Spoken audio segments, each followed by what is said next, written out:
আসসালামু আলাইকুম, সুপ্রিয় দর্শক মণ্ডলী।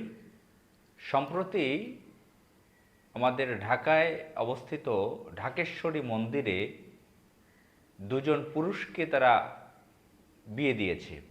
পুরুষে এক পুরুষ আরেক পুরুষকে বিয়ে করেছে। এই বিয়ে পড়িয়ে দিয়েছে ঢাকেশ্বরী মন্দির। তাদের নামগুলো জেনে মনে হলো তারা মুসলিম পরিবার থেকে এসেছে। তো তারা বিয়ে করেছে পুরুষকে। নাউজুবিল্লাহ।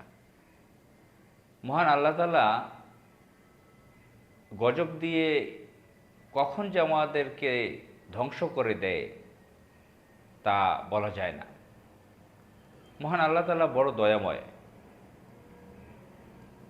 হজরত লূত আলাইহিস সালামের জাতিকে আল্লাহ জমিন উল্টিয়ে মাটি উল্টিয়ে ধ্বংস করে দিয়েছিলেন, যেটাকে এখন ডেড সি বলা হয় জর্ডান এলাকায়। তো এখন এই হজরত লূত আলাইহিস সালামের উম্মতদের অধিকাংশই ছিল অসভ্য চরিত্রের, বিকৃত চরিত্রের।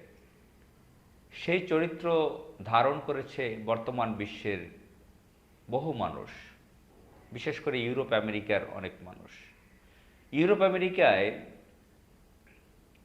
খ্রিস্টানদের খ্রিস্টান বেশি। ইহুদি ধর্মের লোকও বসবাস করে, তাদের নির্দিষ্ট কোনো রাষ্ট্র নেই।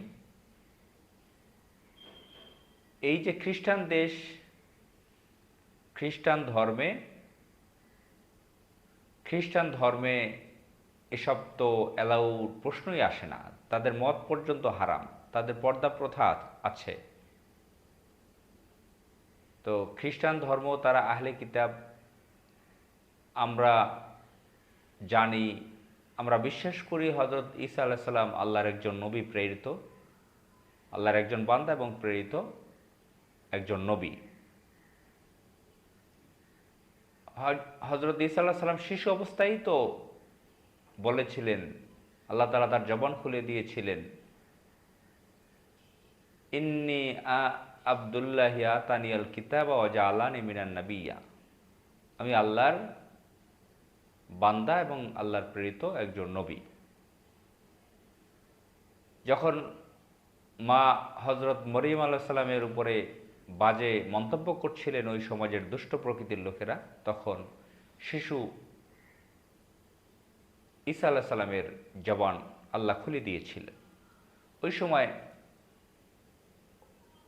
প্রচুর সংখ্যক মানুষ, ওই সমাজের লোক আল্লাহর একত্ববাদে বিশ্বাস স্থাপন করে এবং কিছু অবাধ্য লোক রয়ে যায়। তো খ্রিস্টানরা হচ্ছে সেই ঈসা আলাইহিস সালামকে নাউজুবিল্লাহ আল্লাহর পুত্র মনে করে। তো যাই হোক, তারা আহলে কিতাব, তাদের উপর কিতাব আসছিল, তাদের তো মত পর্যন্ত হারাম, পর্দা প্রথা আছে। তারা তো ওই ধরনের লূত আলাইহিস সালামের জাতির যে গর্হিত কাজ, মানে জঘন্য অসভ্য কাজ, বিকৃত রুচির কাজ, এটা তো তারা অ্যালাউ করতে পারে না। কিন্তু তারা এই খ্রিস্টান দেশগুলোতে ওই লূত আলাইহিস সালামের জাতির যে জাতির যে বৈশিষ্ট্য ছিল, যে বিকৃত চরিত্রের কাজগুলো, সেগুলো ছড়িয়ে গেছে।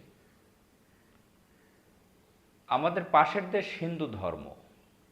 হিন্দু নামে আসলে ধর্ম, তাদেরকে সনাতন বলা হয়।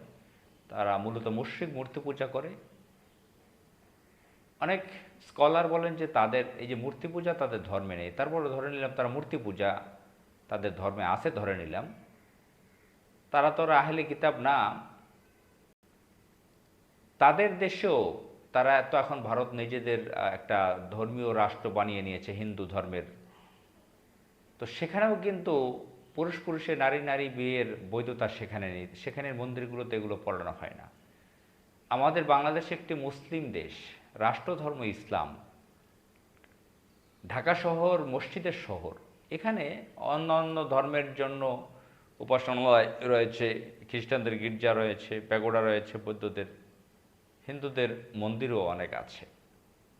তো ঢাকেশ্বরী মন্দির হচ্ছে বাংলাদেশের সবচেয়ে বড় মন্দির ঢাকা শহরে। সেখানে এই বিয়েটা পড়িয়ে দিয়েছে।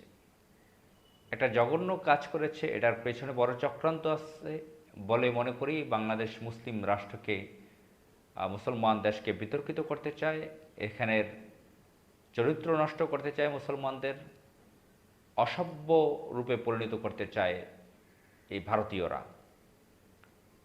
মহান আল্লাহ তাআলা এই সমস্ত কুচরিত্র থেকে মানুষকে দূরে রাখুক এবং আমাদেরকে হেফাজত করুক। আসসালামু আলাইকুম।